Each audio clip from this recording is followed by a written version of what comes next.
xa sơ mai mưa bờ sân chi miền Pành Hà bạn nâng hơi sắt đại dương sánh hay sắt có sánh dươngกับปงตรุษแต่เห็นละhọ hay sẹo mục chọn sẹo nói nữa ចា គ្មាននរណាមួយទុកទឹកនេះបានទេមានអារម្មណ៍មួយព្រិចភ្លាំងបុកអានជាងទ្វារហ្នឹង អូចា ម៉ាំងលឹងសឹងលបើកទ្វារដោយសារទ្វារហ្នឹងទ្វារកញ្ចក់បាទខ្ញុំអត់ដល់ពីយើងអារម្មណ៍យើងកំពុងទៅធ្លងជាមួយនឹងរឿងថាសឹងស្រាលខ្លួននេះវាទៅបុកអាកញ្ចក់ហ្នឹងសឹងតែបែកខ្ទេចទៅចាជំរាបសួរបងដែរកាលពីម្សិលមិញខ្ញុំបានឃើញវីដេអូមួយដែលចាក់ដោតមែនតើដែលធ្វើឲ្យបងប្អូនទាំងអស់គ្នាមានអារម្មណ៍ថាក្តុកក្តួលសូម្បីតែខ្ញុំផ្ទាល់ពេលដែលខ្ញុំឃើញវីដេអូហ្នឹងគឺខ្ញុំនិយាយទៅយល់ហ្មងតែខ្ញុំជឿថាបងក៏អារម្មណ៍ឈឺចាប់ជាងពួកយើងទៀតអញ្ចឹងថ្ងៃនេះខ្ញុំជឿជាក់ថាបងប្អូនប្រកាសជាចង់ដឹងហើយថាមូលហេតុដើមហេតុអីបានអនុស្សាវរីយ៍បងធ្វើការនៅក្នុង30ឆ្នាំតាមខ្ញុំដឹងហើយមើលថែលាក់គីតាំងពីនៅទូចរហូតមកដល់លាក់គីប៉ុណ្ណឹងហើយអញ្ចឹង26ឆ្នាំអញ្ចឹងបងប្អូនក៏មានចម្ងល់ដូចយើងដែរអញ្ចឹងអ្វីដែលខ្ញុំជួបបងនៅថ្ងៃនេះគ្រាន់តែចង់ដឹងចំណុចទុយៗដែលបងអាចប្រាប់ទៅបងប្អូនថាមូលហេតុអីដែលបងសម្រេចចិត្តក្នុងការចាក់ចេញពីកន្លែងការងារហើយបែកជាមួយនឹងលាក់គីដែលសម្រាប់ចិត្តរបស់បងខ្ញុំសូមលើកយកចំណុចដែរចាដែលខ្ញុំមិនការងាររបស់ខ្ញុំនិយាយចំខ្ញុំអត់ចង់ចាក់ចេញសូម្បីតែប្រព័ន្ធខ្យល់ដែរតែនៅធម្មតាទេយើងនៅក្នុងកងការងារតែងតែមានបញ្ហាកើតឡើងនិយាយកងថាអ្វីដែលខ្ញុំដល់ថ្នាក់ចាក់ចេញពីតំបន់នឹងបានគឺมันអាចទ្រាំទ្រឬក៏វាថាទោះបីខ្ញុំមិនឈប់ក៏គេត្រូវតែបញ្ឈប់ខ្ញុំដែរគេចង់អញ្ចឹងយើងមានតែពីរផ្លូវទេមានតែពីរផ្លូវទេ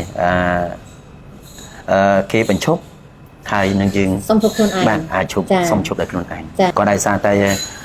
ជារឿងមួយដែលខ្ញុំទឹកចិត្តរបស់ខ្ញុំនេះខ្ញុំមានការខ្វាយខ្វល់ពីរឿងសត្វខ្លាំងពេកខ្វាយខ្វល់ពីរឿងសត្វអត់ចំណីខ្លាំងពេកធ្វើឲ្យចរិតរបស់ខ្ញុំនឹងមានអារម្មណ៍មួយក្រៅក្រោកជាមួយនឹងមនុស្សដែលគាត់អត់ខ្វល់ហ្នឹងណាបាទអញ្ចឹង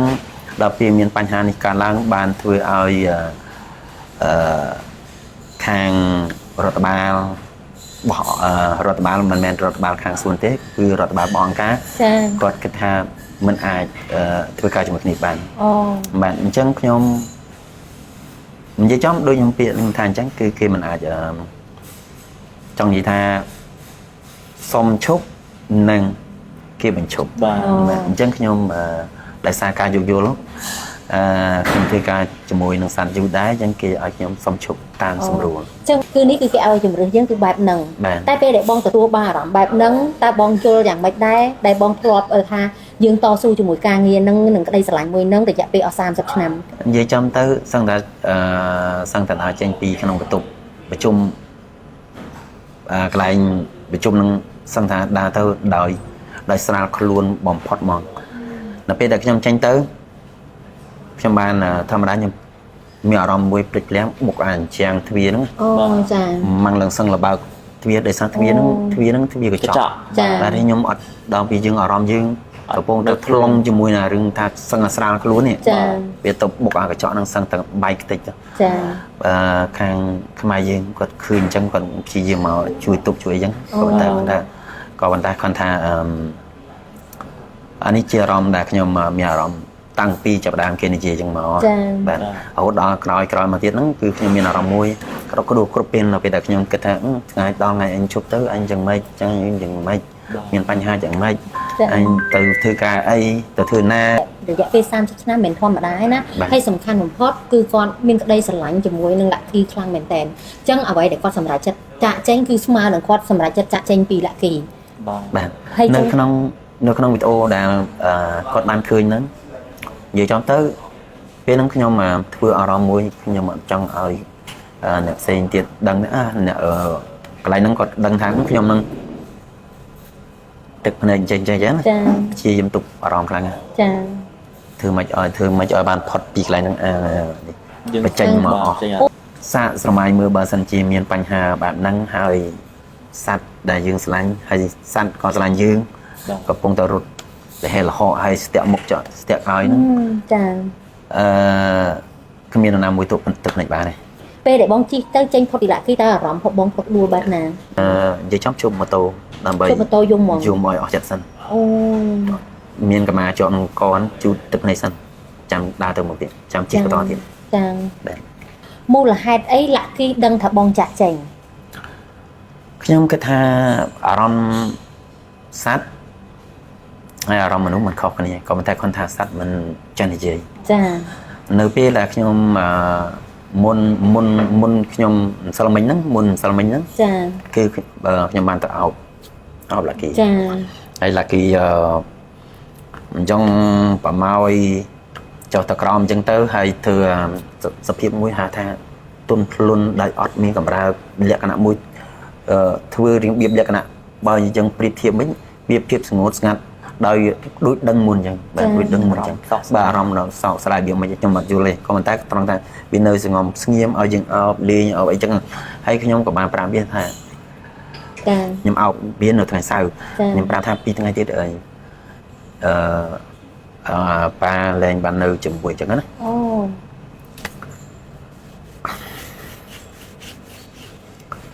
phải đọc pi là chẳng hơi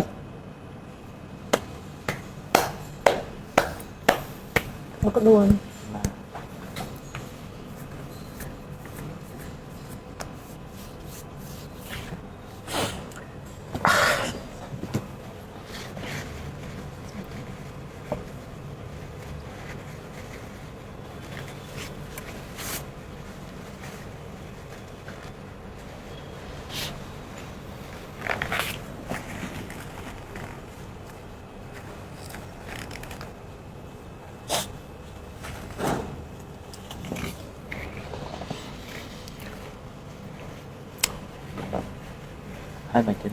đọc pi là cho đăng máuคือchấp đăng tha mù là hai đại virus 8 คือđại sa tại Việt Nam vì chỉ trong tới rồi đó máu cái khơi mà tôi nhóm còn virus 8 bữa cái này còn tái virus 8 không niệm tha thầm là offside chỉ cho order dạng mùi rụt tiệm mà tôi chẳng nghe tại bênนี้vì riêng cầm phía mũi rồi khải mà khải đặt bong dương hay rầm bong bên đó cứ thuật kháng em chưa rồi xả tại dương nhẹ mới dương khai xa và đó ngay tầm hòm rầm bong đài còn nơi cho mùi lạc kỳ dạng về mà phay vào mùi nam tiết cứ mình đồ sẽ được chất tần ái nhưng cứ tha cứ chiêu chơi kháng men thế đẹp rồi đó bênนี้nhom ở hiện mười tôi sao ở hiện mười Facebook ở hiện mười Telegram ở hiện mười chat đại sa tại bong bồn dương nhặt sạch lạnh nhom nhặt sạch lạnh tầm ray còn chi diêm mà cha tới nước là dùng cái lấy chứ nhom thưa nhom tục vào mà bàn đờ cái này này chỉ muốn tới cái bắp bồn nhom là ngon mong bay ăn toán ấy ngược mới lên chỗ địa từ đa nông tẹt nông ấy luôn chỉ tới chịp xe dục mình ấy cứ nhom mong chỗ là pin đọc chiến ban nhom chỗ kia thì cái độ nó đại sang tại trâu xa thiệt hay mong bay nhom nhẹ bình nhom nơi tai ta tua cho tim môi nhom chi diêm cái thang luôn nhom bắt khó ở đây là cái nhom ní con bàn tay kia nơi ta cái thang nhom khó hay tim môi anh ba ở chặt tim môi ba sân chỉ cái nhom khó thùng đông nhom ọt sau đó ọt sọc sài anh đang nhom ọt sọc sài tại ba sân chỉ nhom mình khó nhom nông miền thiệp sọc sài ở đây để nhom ban thưa ở đây để nhom ban chi diêm thưa cả lòng từ ba sa sập năm nhom tai là kia đầm rệp sinh tiết con là lưu xuân thằng mà tôi nhom còn mình ta đại sang mà tôi không mấy việc toàn lưu chấm hay tại sầm rạp là kỳ mũi về squall môn này hay cho tao đi bong chụp ca nghiền chẳng hay phương mày tới mà tôi lại bong trời bong đủ nắng dừng cật mày bên nhà này khi mà tuần đó người ta cho mười ngày cày đang chẳng mày còn ta xong khăn mồm hết khăn tha đã mừng hiện bài bàn bạc cái chân chẳng ở vậy để nhung cái tha sầm nhạt bóng hay thằng hai chân tại ấp nia bản thân chỉ bong ông cái tha này không bên đấy cứ bongประbàn là chụp ca nghiền hay con mình toàn đăng tha ta quát cua chơi được ca nghiền ấy bẩn to sầm nhạt chỉ kịp hoặc quạt chẳng nhung cái tha bản thân chỉ bong ôn sau đó chân ở miền ca anh đã sâu qua để tha này không bên là gọi con miền ca nghiền đấy đểหากcóมีประตูบองluôn hayมีประตูเซ็งเต้นchưa สู้គាត់វិញបើបងប្អូនដែលគាត់ចង់ជួយបងគិតមិនដែរដោយសារតែឥឡូវនេះបងកំពុងតែពិបាកដែរហើយគ្រួសារគាត់យើងស្ដាប់ហើយដែរក៏មិនជាធូរធារដែរគឺគាត់ពិបាកដូចគ្នាហើយឥឡូវនេះគឺគាត់មានបន្ទុកក្នុងការបងលួងម៉ូតូទៀត ចឹងឥឡូវបើសិនជានៅក្នុងវីដេអូមួយនេះបើសិនជាខ្ញុំចង់សូមឲ្យមហាជនគាត់ជួយបងនៅក្នុងពេលនេះដើម្បីជួយត្រួតត្រងជីវភាពបានខ្លះដោះស្រាយបានខ្លះតែបងយល់មិនដែរបាទវាណាស់កុំឲ្យបងឆ្លើយស្ទើរស្ទះឥឡូវខ្ញុំនេះហ្មងទៅខ្ញុំដូចចាប់ទុកថាមានបងប្អូនណាដែលគាត់មានទឹកចិត្តអាណិតអាសូរដែលគាត់ធ្លាប់លះបង់ពេលវេលាហើយនឹងកម្លាំង30ឆ្នាំដែលគាត់មើលថែស្រឡាញ់សត្វព្រៃស្រឡាញ់ធម្មជាតិដើម្បីពួកយើងទាំងអស់គ្នានេះគឺជាការលើកទឹកចិត្តផងគាត់ខ្ញុំជឿជាក់ថាបងប្អូននឹងជួយគាត់ដោយសារក្នុងពេលឥឡូវគឺគាត់អត់មានការងារធ្វើទេអញ្ចឹងការជួយបន្តិចបន្តួចនៅថវិកាដែលជួយលើកទឹកចិត្តគាត់ដែលផ្ដល់កម្លាំងចិត្តឲ្យគាត់ដែលឲ្យគាត់បន្តកុំឲ្យអស់សង្ឃឹមគ្រប់យ៉ាងគឺមានមហាជនស្រឡាញ់បងច្រើនហើយគ្រប់គ្រងនៅទង្វើល្អផងបងដែលបងស្រឡាញ់សត្វដែលជាសត្វទេតែគាត់ស្រឡាញ់គាត់មានមនោសញ្ចេតនាមើលថែបងគឺខ្ញុំមិនមែនទៅស្គាល់គាត់ថ្ងៃហ្នឹងទេគឺខ្ញុំស្គាល់គាត់យូរតាំងពីជំនាន់លំផាត់មែនគឺមើលទាំងអស់ត្រូវហ៎បើគាត់ថាសំណប់ចិត្តហ្នឹងគឺលាក់គីអញ្ចឹងគាត់បាយពីលាក់គីមិនធម្មតាអញ្ចឹងខ្ញុំជឿជាក់ថាថ្ងៃនេះគឺខ្ញុំចាប់ទុកថាខ្ញុំពួកយើងសូមជំនួសគាត់ចង់ព្រោះដោយសារគាត់ក៏មិនចង់រំខានដល់បងប្អូនទាំងអស់គ្នាដែរតែខ្ញុំគិតថានេះគឺជាអ្វីដែលពួកគាត់ត្រូវតែបានពីទឹកចិត្តបងប្អូនហើយខ្ញុំជឿជាក់ថាបងប្អូនក៏មិនខុសពីខ្ញុំដែរទឹកចិត្តយើងបន្តិចបន្តួចជួយទៅគាត់ដើម្បីឲ្យគាត់មានកម្លាំងចិត្តបន្ថែមថាបងប្អូនពិតជាស្រឡាញ់គាត់ម្នាក់$1ក្តី$2ក្តីតាមទឹកចិត្តតាមអ្វីដែលបងប្អូនអាចជួយទៅគាត់បានបាទដើម្បីចង់ថាលើកទឹកចិត្តហើយឲ្យគាត់បន្តឡើងហើយឲ្យអស់សង្ឃឹមនៅការតស៊ូដែលបងខំប្រឹងធ្វើកន្លងមកធ្វើមិនពេលវេលានេះវាធម្មតាមានជួបមានបែកអញ្ចឹងធ្វើមិនបើគាត់ជាមួយនឹងលាក់គីអស់និស្ស័យត្រឹមនឹងដោយសារកត្តាសំខាន់ដោយសារកត្តាផ្សេងដែលជំរុញឲ្យគាត់បានបែកគ្នាអញ្ចឹងមានតែចាប់ពីថ្ងៃនេះទៅបងព្យាយាមធ្វើចិត្តនិយាយទៅធ្វើចិត្តដូចខ្ញុំអញ្ចឹងហ៎បងត្រូវតែព្យាយាមទទួលយកការពិតអញ្ចឹងយើងត្រូវតែតស៊ូទាំងអស់គ្នាហើយក៏ខ្ញុំអរគុណទុកជាមុនខ្ញុំជឿជាក់ថាបងប្អូនប្រកាសជានឹងជួយគាត់ហើយទោះជាទឹកចិត្តតិចក្តីច្រើនក្តីគឺជាការលើកទឹកចិត្តបងប្អូនទាំងអស់គ្នាទៅកាន់ពួកគាត់ក៏ប៉ុន្តែខ្ញុំមើលតែគាត់ខ្ញុំធ្លាប់ស្គាល់គាត់គឺមនុស្សគាត់គឺមានចិត្តហើយស្រឡាញ់ធនធានធម្មជាតិស្រឡាញ់សត្វព្រៃដូចចឹងទៅគឺគាត់គឺជាធនធានមួយដែលជួយដល់ពួកយើងមកផ្នែកដែរអញ្ចឹងយើងជាកម្លាំងចិត្តដល់ពួកគាត់ខ្ញុំកម្លាំងចិត្តបងឯងឲ្យបងឯងតស៊ូឲ្យកុំឲ្យបងឯងអស់សង្ឃឹមនិងស៊ូទៅមុខទៀតបងបាទហើយក៏អរគុណដល់បងប្អូនទុកជាមុនផងដែរដែលថាខ្ញុំរំពឹងថាបងប្អូននឹងផ្ដល់ក្តីស្រឡាញ់ឲ្យគាត់ទាំងអស់គ្នាហើយក៏អរគុណដល់បងហើយនឹងក៏អរគុណដល់បងប្អូនទាំងគ្នាផងដែរអីយ៉ាឥឡូវខ្ញុំអីចាឥឡូវខ្ញុំដឹងថាទុកលំបាកបងព្រោះបានរៀបរាប់ប្រាប់បងស្រីឆ្នាំមករាហើយចំពោះខ្ញុំផ្ទាល់ជា team production របស់ក្រុមហ៊ុន Lagamo អញ្ចឹងចាប់ដើមចេញពីខ្ញុំតែម្ដងទឹកចិត្តខ្ញុំតែម្ដងឧបត្ថម្ភបងប្រុស$40,000រៀលអូខាងអរគុណអូយខាងណាសិទ្ធិយោនេះនេះបាទសិទ្ធិយោនេះហើយបងមានអីលើកទឹកចិត្តលើកទឹកចិត្តបាទបងនិយាយទៅបងអត់នៅម្នាក់ឯងទេបងមានបងស្រីមានអ្នកក្រាមមានប្រជាពលរដ្ឋទាំងអស់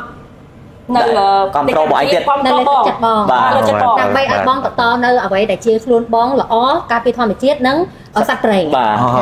ទបន្តដំណើរបងអញ្ចឹងបើសិនបើជាប្រជាពលរដ្ឋឬក៏បង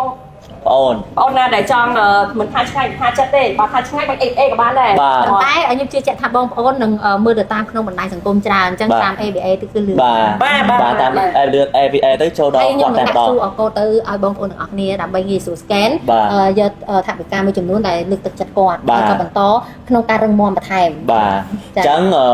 មានតែជូនពរបងហើយឲ្យបងឯងខិតខំប្រឹងរឹងមាំនឹងដើរទៅមុខបន្តទៀតហើយកុំឲ្យអស់សង្ឃឹមសោះបងបាទអរគុ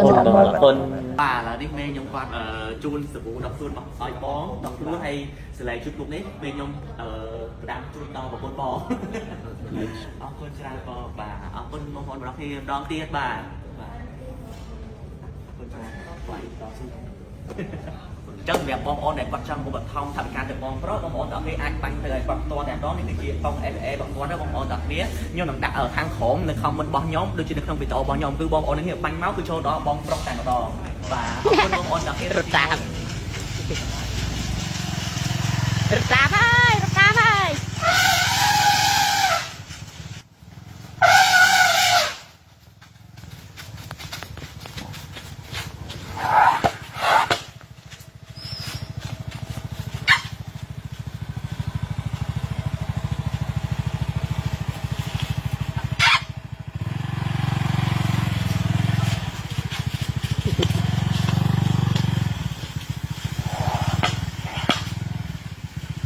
ស្ទាក់ទៀតអីយោ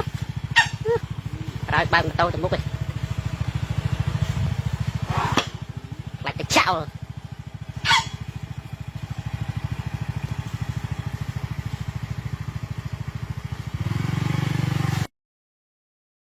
នៅប៉ុន្មានថេនេះបងប្អូនប្រកាសជាបានបាំងទីបណ្ដាញសង្គម Facebook ហើយថាដំរីមួយក្បាលដែលមានឈ្មោះថា Lucky ត្រូវបានម្ចាស់ទៅចោលដោយសារតែគាត់មិនបានធ្វើការទៀតនោះទេដោយសារតែបញ្ហាមួយចំនួនដែលធ្វើឲ្យគាត់បង្ខំចិត្តចាក់ចោលដំរីមួយក្បាលនេះតែដំរីមួយក្បាលនេះនៅក្នុងវីដេអូគឺដំរីនេះបានរត់តាមគាត់និងស្ទះគាត់ដោយសារតែដំរីនេះស្គាល់គាត់ថាជាម្ចាស់របស់វាតែគាត់ក៏មិនខំចិត្តទៅចោលដោយសារតែការងារគេមិនទទួលគាត់ទៀតទេ ឬក៏បញ្ហាផ្សេងៗដែលធ្វើឲ្យគាត់ឈប់ពីការងារដែលមើលថែសត្វដំរីឬក៏សត្វផ្សេងៗនិងមើលថែអភិរក្សព្រៃឈើផ្សេងៗទៀតសូមបញ្ជាក់បងប្រុសម្នាក់ដែលធ្វើការមើលថែសត្វដំរីនេះគឺគាត់បានធ្វើការនៅក្នុងការងារនេះគឺចំនួន30ឆ្នាំមកហើយតែដោយសារតែបញ្ហាផ្ទៃក្នុងកិច្ចការងារដែលធ្វើឲ្យគាត់សុខចិត្តបោះបង់ការងារនេះចោលវីដេអូនេះបានធ្វើឲ្យបងប្អូនយើងទាំងអស់គ្នាអាណិតនៅសត្វដំរីនិងអាណិតនៅម្ចាស់ តែគាត់ចាក់ចេញហើយក៏មិនដឹងពីមូលហេតុថាគាត់ចាក់ចេញពីសត្វដំរីនេះដោយសារអ្វីវីដេអូនេះអ្នកទាំងអស់គ្នានឹងបានដឹងហើយច្បាស់ថាគាត់ចាក់ចេញក៏ព្រោះតែគាត់បង្ខំចិត្តក៏ព្រោះតែកម្លាំងការងារមិនពេញចិត្តរូបគាត់